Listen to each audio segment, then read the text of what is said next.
안녕하세요. 평소에 듣기만 하던 채널인데 제가 이렇게 사연을 쓰게 될 줄은 몰랐네요. 저는 지극히 평범하게 인생을 살아온 한 여자였어요. 부모님은 공무원이었고 고리타분하지만 그래도 규칙성 있는 집안의 분위기에 따라서 저도 엇나가지 않고 이상한 짓 하지 않고 착실하게 살아왔던 것 같아요. 사람들은 저를 보고 그렇게 순수해서 이 세상을 어떻게 살려고 해? 사람들 뒤통수 치는 인간들이 얼마나 많은데 안 그래? 하지만 저는 그들의 말에도 불구하고 사람을 믿고 사람을 좋아했어요. 내게 상처를 주는 존재가 사람이긴 하지만 내게 희망과 기쁨을 주는 존재 또한 사람이더라고요.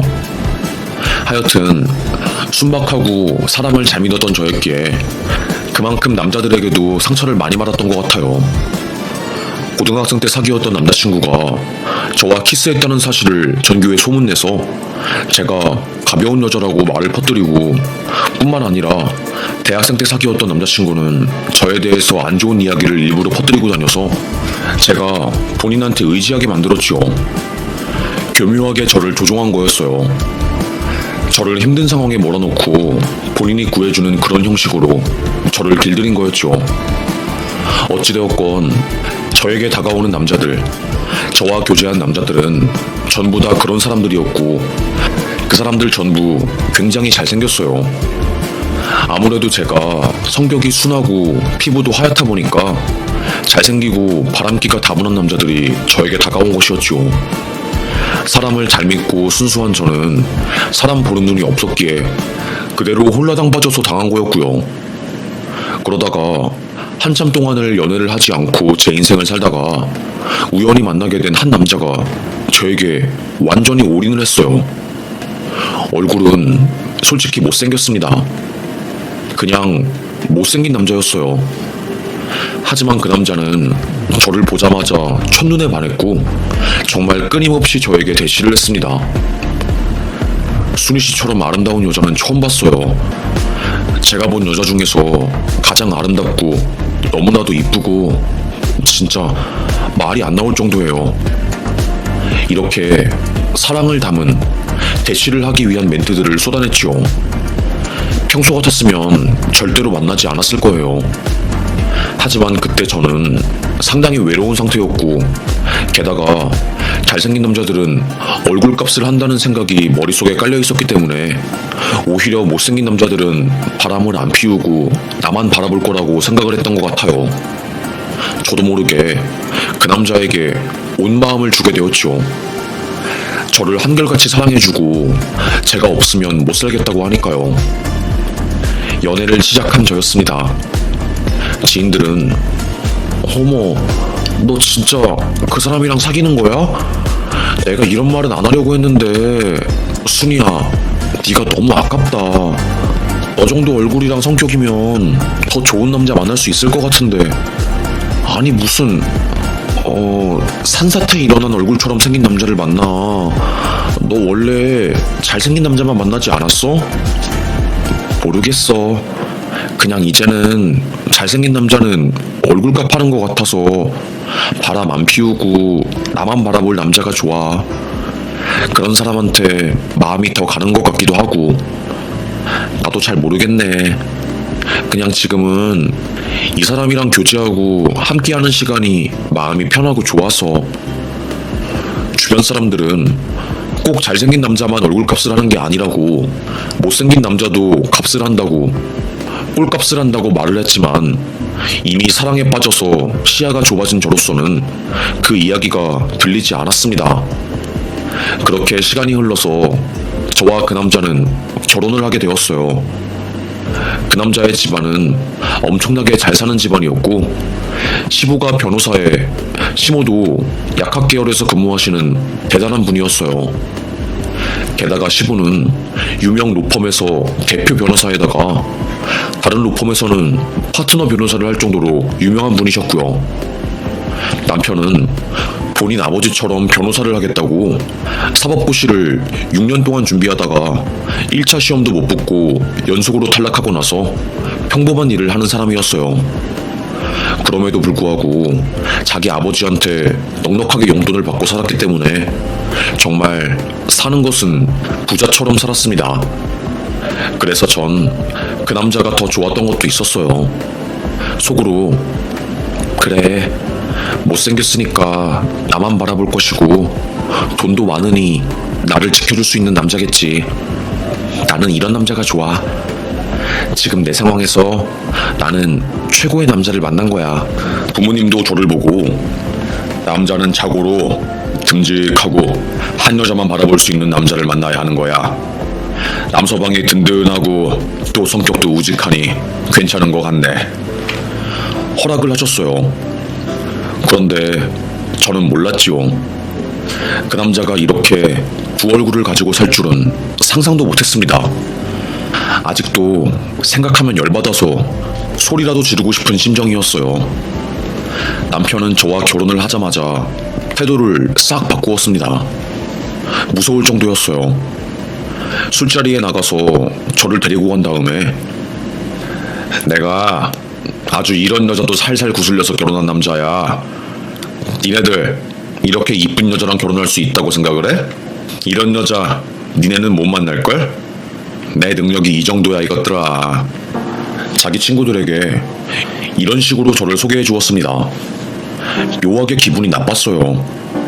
마치 저라는 여자를 정복했고 내가 이렇게 얼굴이 별로임에도 불구하고 아름다운 여자를 꼬신 대단한 남자이다.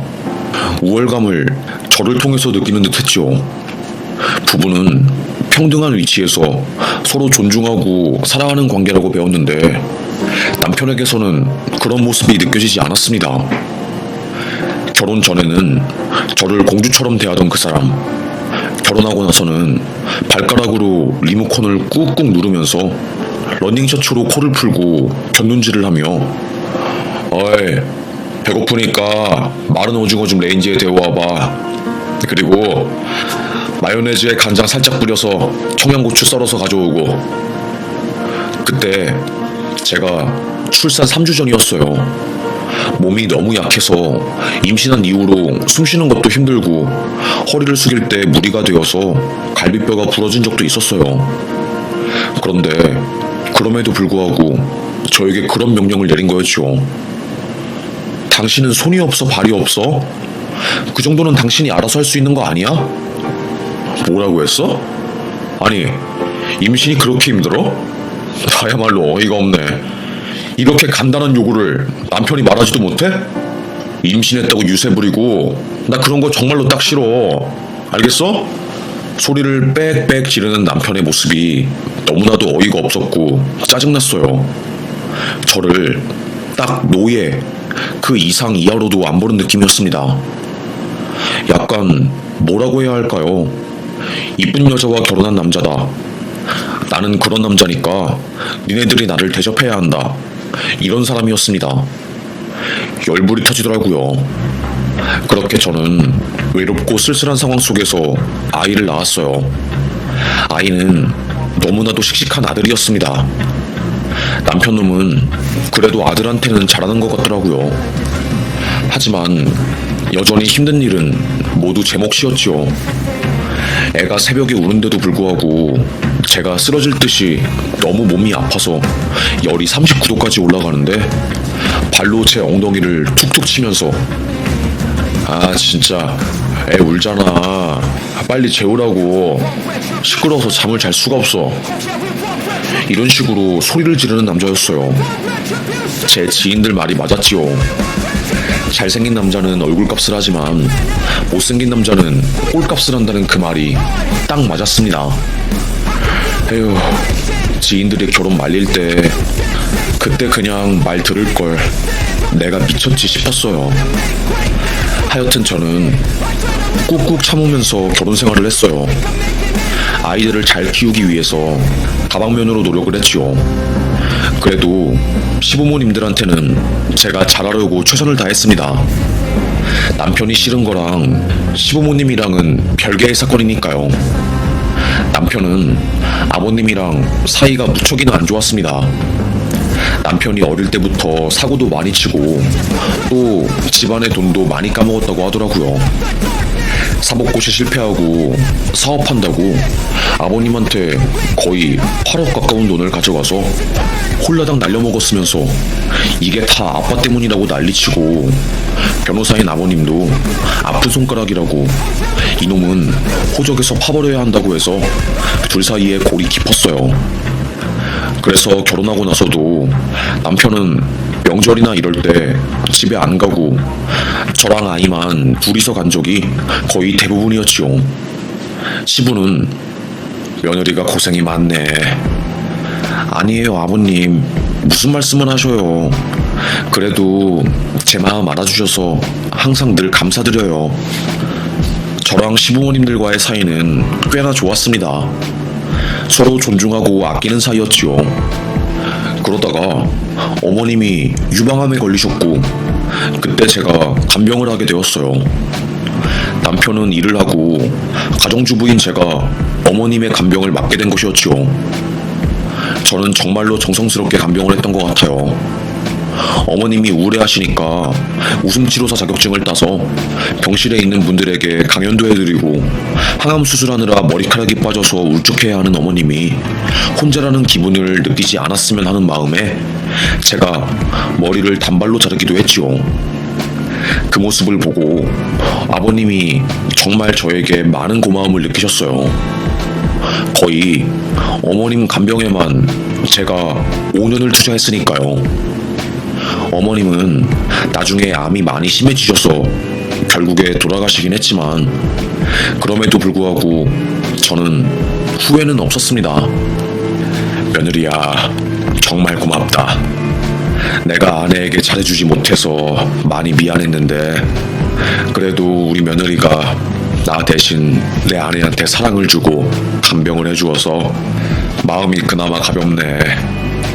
아들이라는 놈은 엄마가 아픈데 맨날 일한다고 피곤하다고 병원 한번 오지 않고 3일상도 지키지도 않고 자식 다 키워봤자 하나도 소용없고 오히려 남인 며느리가 더 잘하는구나. 어머님이 돌아가시고 난 이후로 전 마음을 좀 추스르다가 다시 육아에 돌입했어요. 그때 제가 또다시 한번 너무나도 힘든 사건을 겪게 되었죠. 제 아들이 교통사고를 크게 당했거든요. 아마도 아실 분들은 아실 텐데 학교 앞에 스쿨존이라고 있거든요. 아이들의 교통사고를 막기 위해서 무조건 차들이 속도를 줄이고 천천히 달려야 했어요. 그런데 술에 취한 만취 운전자가 스쿨존에서 시속 100km로 달려서 길 옆에 있는 철조망을 들이받고 학교 쪽으로 두 바퀴 돈 뒤 전봇대에 박은 큰 사고였어요.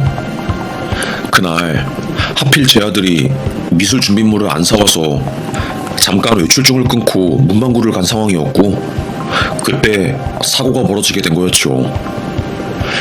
횡단보도를 건너던 제 아들을 그 자동차가 팍 치면서 전봇대를 박았고, 제 아들이 거의 4m 넘게 붕 떠서 확 하고 날아간 겁니다. 실내화가 나무 위에서 발견되었고 안경은 13m 떨어진 곳에서 발견이 되었으니 그 당시 충격이, 아들의 몸에 가해진 충격이 얼마나 큰지 알 수 있었지요. 하여튼 너무나도 말이 안 되고 힘든 상황이었어요. 횡격막이랑 갈비뼈는 이미 다 부러진 상태였고, 늑골에 있는 뼈가 안에 있는 장기를 찔러서 그야말로 말로 표현할 수 없을 정도로 극한의 상황이었습니다. 한 달은 제 아들은 사경을 헤맸어요. 하지만 죽었고 집안은 침울했지요. 사실 저와 남편 사이가 굉장히 안 좋았고 삐그덕대는 상황이었어요. 그런데도 이혼을 하지 않고 살아간 이유는 단 하나, 제 아들이었거든요. 준씨가, 내가 너 때문에 그 지옥 같은 날들을 버틴 건데 어떻게 이럴 수가 있니? 내가 마음이 너무너무 찢어질 것 같아. 어떻게 하면 좋니 준씨가? 준씨가 제발. 장례식장에서 통곡을 하면서 가슴을 부여잡고 울었던 때가 생각이 나요. 남편 놈은 술에 진탕 취해서 인생 사는 거 별거 없지, 자식 놈이 먼저 떠났는데 내가 무슨 재미로 인생을 살아. 인생 다 필요 없어. 한탄을 엄청 했습니다. 오열하는 저를 말리느라 친구들은 진땀을 흘렸고 남편은 술을 진탕 마시고 장례식장에서 소리 지르고 난리가 났지요. 자식을 잃은 부모의 모습은 말로 표현할 수 없을 정도로 참담했지요. 하여튼 그렇게 아이가 죽은 이후로 저와 남편이 사는 집의 분위기는 거의 살얼음판이었습니다. 뭐라고 말할 수도 없을 정도로 굉장히 차갑고 삭막했지요. 그런데 이상하게 남편은 아들이 죽었음에도 불구하고 한 달 정도 지나자 바로 회복이 된 듯 보였어요. 물론 술을 자주 마시기는 했지만 항상 혼잣말로 어차피 나한테는 뭐 두 번째가 있으니까 필요 없어. 그래, 이러니까 남자들은 비상대책을 마련해야 하는 거야. 나한테는 비상대책이 있으니까 괜찮아. 두 번째라니, 당신 대체 무슨 소리를 하는 거야? 왜 말도 안 되는 소리를 하고 있어? 어? 대체 무슨 이야기를 하는 거냐고. 왜 그러는 건데? 뭐 비상대책이 있으니까 괜찮다고. 술에 취한 남편은 알 수 없는 헛소리를 지속적으로 뱉을 뿐이었습니다. 참 이상했어요. 그리고 뭔가 저에게 숨기는 무언가가 있다는 생각이 아주 강력하게 들었습니다. 대체 이 사람이 무슨 소리를 하는 거지? 두 번째라니. 점점 근심 걱정은 깊어져만 갔고 제가 모르는 남편의 사생활이 있는 것 같았어요. 그래서 그때부터 남편을 의심하고 뒤를 캔 것 같아요. 그때 발견한 게 남편의 바람이었습니다. 아주 오래전부터 남편은 방탕하게 살았더라고요. 그래 정마담, 오늘 내가 10시에 동창들이랑 갈 테니까 여자들 물 좋은 애들로 대기시켜놓고 저번에 나랑 놀았던 머리 긴 여자애 코에 점 있는 애 있지? 걔도 불러와. 나 오늘 3시에 잠깐 진탕 놀다가 집에 가려고. 여자들 대기시켜놔. 오빠가 생활비 줄 테니까 만날래? 오빠가 잘해줄게. 응? 이런 문자들이 가득한 남편의 두 번째 비밀 핸드폰을 발견한 저는 뒷목을 잡았습니다. 아니, 미쳤구나. 진짜 얼굴값, 못생긴 꼴값을 제대로 했구나. 잘생긴 놈만 바람 피우는 줄 알았는데 못생긴 놈이 주제 파악도 못하고 더 꼴값 떠는구나. 배신감이 장난이 아니었습니다. 제가 그놈이랑 결혼한 이유도 그놈이 바람을 못 피울 것 같아서 결혼한 거거든요. 그런데 저 몰래 더 더럽게 유흥지점에서 놀고 총각인 척 헌팅하고 아주 생난리 생쇼를 다 떨었더라고요. 와, 배신감이 어마어마했습니다. 저는 참을 수 없었어요. 자고 있는 남편의 따귀를 팍 때리면서 야, 두드러기 난 황두꺼비 같은 놈아, 네가 착하고 못생겨서 바람 안 피울 줄 알고 결혼해줬더만 주제도 파악 못하고 네가 잘생긴 줄 착각하고 이 난리 친 거냐? 그래서 아들이 죽었어도 네 두 번째, 세 번째 애인들 생각하고 그렇게 질펀하게 놀면서 마음의 위안을 삼은 거야? 네 얼굴에서 썩은 계란방구 냄새나. 얼굴만 봐도 토 나올 것 같은데 정말 가지가지 하는구나. 그러자 남편이 당황해서 뭐? 뭐가 어쩌고 저째? 남의 얼굴 가지고 난리야. 나 참. 그래, 나 바람 피운 거 처음 알았어? 그동안 눈치 못한 당신이 등신인 거지. 원래 높은 자리에 있고 돈 많은 남자들은 바람 피우는 거야. 알겠어? 아주 시대의 개소리를 하더라고요. 저는 못 참았습니다. 바로 침대 옆에 있던 F킬러를 남편의 얼굴에 칙 뿌리면서 야, 이 기생충 같은 놈아, 죽어, 죽어. 코는 한라봉처럼 대빵만 하고 눈은 한지에다가 바늘로 구멍 뚫은 것처럼 초파리도 겨우 들어갈 정도로 작은 놈이 어디서. 내가 참 미쳤지. 네 같은 놈이랑 결혼을 한 게. 야, 이 똥덩어리야. 소리 지르고 난리가 났습니다. 거의 1시간 넘게 싸운 것 같아요. 주민 신고를 받고 경비가 저희 집에 찾아오고 나서야 상황은 일단락이 되었죠. 장난 아니게 싸웠습니다. 남편의 얼굴은 거의 흙에 뒹군 호떡처럼 생채기가 나 있었고 저도 옷이 찢어질 정도로 몸싸움을 했죠. 너무나도 절망스러웠어요. 이딴 놈과 20년 넘게 산 제가 한스러웠습니다. 가장 아름다운 시절 남자 잘못 만나 직업도 못 가지고 등신처럼 산 제가 원망스러웠어요. 가슴을 팍팍 치고 집에 있을 때 아버님이 저희 집을 찾아오신 겁니다. 아니 아버님, 말도 없이 갑자기 집으로 오셨어요?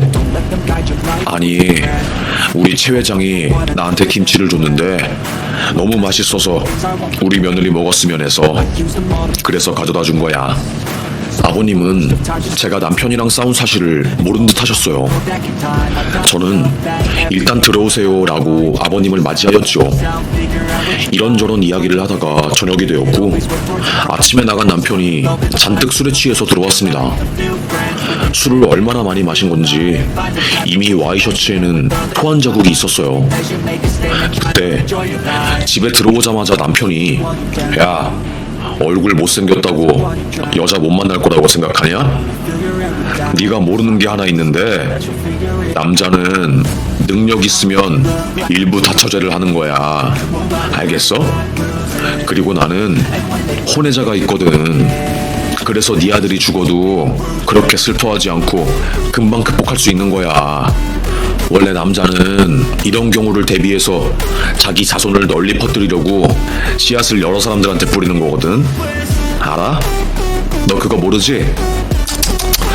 난 이제 혼외자나 챙겨야지. 니야 공무원 집안 딸이라서 돈도 없고 직업도 없어서 나랑 이혼하면 한 푼도 못 받고 거지 깽깽이가 되겠지만 나는 아빠 죽으면 그 재산 다 내 거니까 그 돈으로 우리 혼외자랑 니보다 훨씬 이쁜 18살 연하 여자랑 살 거야. 에베베베. 저는 어처구니가 없었습니다. 그때 방에서 모든 것을 듣고 있던 아버님이 문을 박차고 나왔어요. 아버님의 얼굴을 본 남편이 화르르르 떨면서 아니 아버지가 언제부터 여기 계셨던 거였어요? 아니 아버지. 술이 확 깬 듯한 얼굴을 저에게 보여주더라고요. 아버님은 혼외자? 야 이놈아, 내가 너 그럴 줄 알았다. 썩을 놈의 자식. 지 엄마 장례식에서도 눈물 한 방울도 안 흘리는 쓰레기 같은 놈을 내가 자식으로 두다니. 며느리한테 아주 못 볼 걸 보여주고 내가 얼굴을 들고 살 수가 없다. 너 안 되겠다. 내가 정신 개조라도 좀 해줘야겠다. 아버님은 남편의 멱을 잡고 얼굴을 퍽퍽 때렸습니다. 마치 돈가스를 만드는 장인의 손길 같았어요. 썩은 고기 덩어리 같은 남편의 얼굴이 주먹망치 같은 아버님의 주먹에 짓눌리고 있었지요.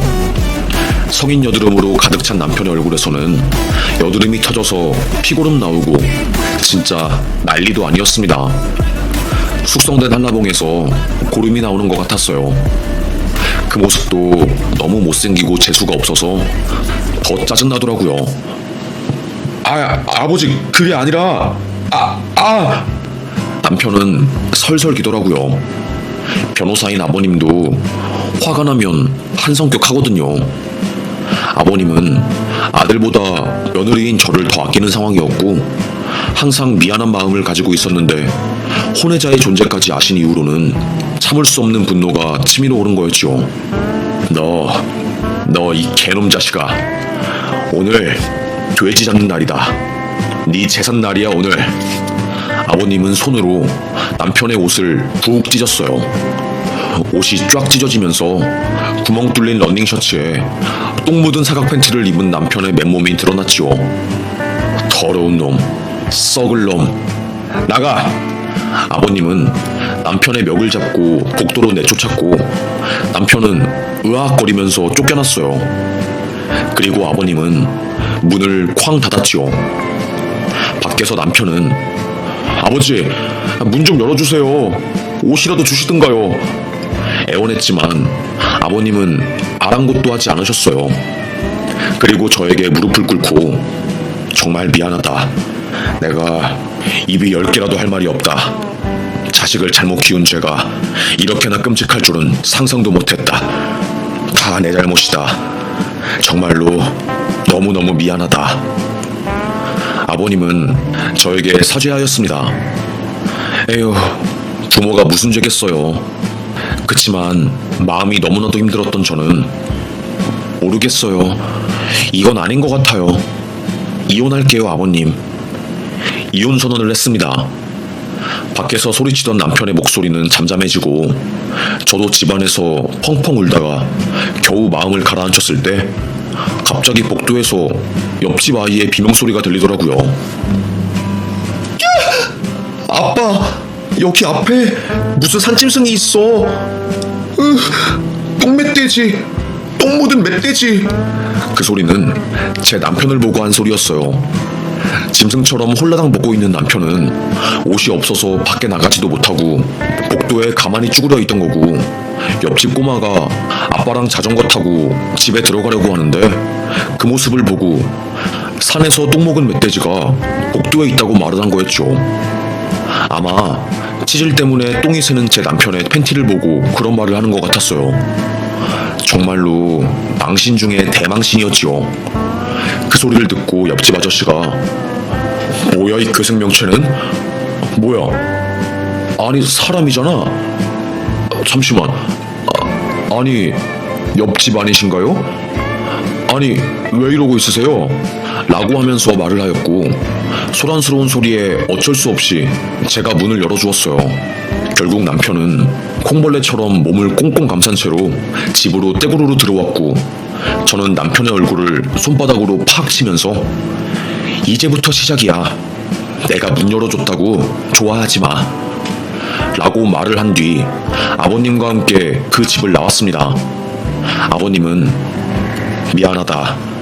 내 아들이랑 이혼하거라. 내가 법적인 자문은 다 도와줄 것이고 우리 로펌에서 이혼 전문 변호사한테 말을 해놓으마. 네가 내 와이프를 지극정성으로 돌봐주고 내 손주도 그렇게 피땀 눈물로 키웠는데 우리 아들은 너에게 똥만 주는구나. 정말로 미안하다. 며느리 네가 우리 와이프 돌본 그 마음을 언젠간 갚는다고 생각을 했는데 정말 미안하다. 아버님은 저를 보고 눈물을 글썽였어요. 에휴, 자식 때문에 그렇게 잘나가던 변호사인 아버님이 아주 굽신대면서 사과를 하는 모습이 마음이 안 좋기도 하고 참 별의별 생각이 다 들더라고요. 마음이 아프기도 하고 찡하기도 하고 하여튼 그랬습니다. 좀 착잡했어요. 저는 아버님의 조력을 받고 남편에게 이혼 소송을 하였고 혼외자 관련해서도 위자료랑 이것저것을 다 청구했어요. 하지만 사실 우리나라 법은 가해자 편이거든요. 이게 어쩔 수가 없어요. 가해자 편이라서 거의 다 모든 죄는 가해자의 입장에서 바라보고 양형 요소를 가해자에게 유리하게 들어가고, 저도 위자료는 그래서 3천만 원밖에 받지 못했죠.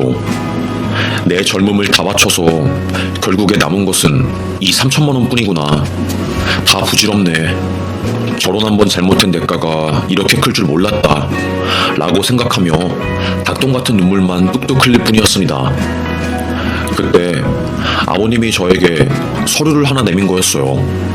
그 서류는 원래 제 아들이 크면 아들한테 갈 아버님의 북촌 한옥마을에 있는 집이었어요. 내가 해줄 수 있는 건 없고 원래 우리 손주한테 줄 이 집을 며느리 너한테 줘야겠구나. 내 앞으로 되어 있는 재산은 아들한테 한 푼도 가지 않을 거다. 사회적 기업에 다 환원을 하기로 했고 이 북촌 한옥마을에 있는 아주 귀중한 집인 이것만 자식들에게 물려주려고 했는데 아들놈한테는 죽어도 주기 싫고 아들보다 더 소중하고 그리고 미안하고 또 미안한 우리 며느리한테 줘야겠다 생각을 했다. 내가 세무사랑 증여 관련 변호사랑 이야기를 다 마친 거고 증여받으면서 나올 세금도 내가 따로 해결할 터이니 못난 아들을 둔 시부에 사죄하는 마음이라 생각하고 받아주거라. 아버님이 저에게 내민 것은 정말 고가의 한옥집이었어요. 손이 떨렸죠. 아마도 이혼하고 나서 경제적인 능력도 없고 부산에 있는 본가에 가지도 못해서 빈털터리가 되어버린 저를 걱정해서 아버님이 이런 결정을 하신 거였지요. 너무나도 놀랍고 또 감사하고 그랬습니다. 처음에는 거절을 하다가 아버님이 꼭 받으라고 해서 그렇게 저는 그 집을 물려받게 되었어요. 나중에 그 사실을 알게 된 전 남편이 미쳤냐고, 그 집이 어떤 집인데 그걸 주냐고 난리를 쳤다가 아버님한테 또 싸다구를 맞았다고 하네요. 옥수수가 2개나 털렸다고 합니다. 에휴, 하모니카나 불지. 그러게 왜 입을 나불대서 옥수수가 털린지. 하여튼 그렇게 남편놈은 아랫돌이 잘못 놀리다가 결국 재산도 못 물려받고 아버님한테 용돈이랑 카드도 끊기고 술집 여자들한테 갑질도 못하는 그저 찌질한 사람이 되었고, 지금은 거의 뭐 비참하게 사는 것 같더라고요. 자기 자식한테도 마누라한테도 개판으로 한 사람이 혼외자랑 상간녀한테 잘하겠어요? 결국에 상간녀도 혼외자 관련으로 양육비 때문에 전 남편한테 소송하고 난리가 났더라고요. 그런데 참 신기한 게 똥차 가고 벤츠 온다고 저에게도 너무나도 신기하고 아름다운 사랑이 찾아오게 되었습니다. 그간의 힘듦을 다 보상이라도 해주기라도 한 것인지 정말 양조위를 닮은 너무나도 잘생기고 착하고 능력 좋은 남자를 제가 모임에서 만나게 되었고 조심스럽게 사랑을 시작하게 되었어요. 그 사람은 키도 185에 훤칠하고 성격도 너무 좋았지요. 저의 과거 아픔을 다 보듬어주는 남자였어요. 그 남자랑 조심스럽게 만남을 하다가 원수는 외나무 다리에서 만난다고 마곡동 사거리 옛날 치킨집에서 딱 전 남편이랑 마주친 겁니다. 전 남편이 노상 테이블에서 옛날 통닭을 한 마리 시키고 소주에 뜯어먹고 있더라고요. 그 모습이 얼마나 추하던지 마치 닭뼈로 양치하는 오랑우탄 같았습니다. 제가 전 남편 얼굴을 보고 깜짝 놀라자 그 남자가 당신이 말한 그 추남 전 남편이에요? 네, 그 사람이에요. 저희 빨리 나가요. 라고 말을 하자 오히려 저의 손을 꼭 잡고 전 남편 앞에 가서 현모양처에다가 미녀인 여자를 만났으면 감사하게 모시고 살아야지 어디서 남자가 되어가지고 아랫돌이 함부로 놀리면서 살아.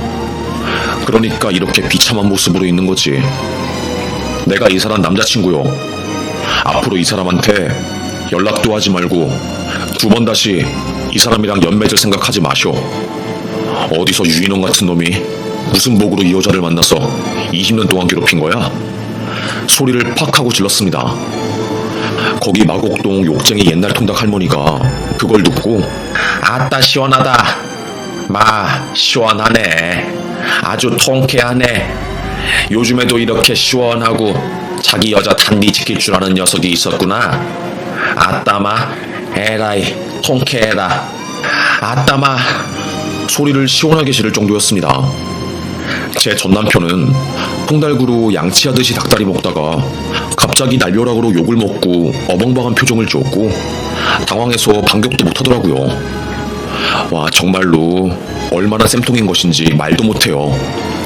너무나도 시원통쾌하고 기분이 좋았습니다.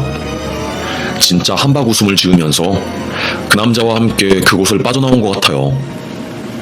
고마워요. 정말 고마워요. 앞으로 전 남편 때문에 속상한 일 있으면 주저하지 말고 나한테 도움 요청해요. 내가 어떤 짓을 해서라도 내 여자는 지킬 거니까. 그렇게 저는 저를 있는 그대로 사랑해주고 아껴주는 남자 덕분에 정말로 행복하고 너무나도 감사한 날들을 보내다가 이번 달에 재혼을 하게 되었네요. 2번 하는 결혼이라 식은 따로 안 올리고 양가 사람들만 모아서 제가 살고 있는 그 한옥에서 평생을 기약하는 작은 만찬을 즐기려고 하네요. 참 만찬 준비를 하다가 옛 생각이 나서 이렇게 글을 쓰게 되었습니다.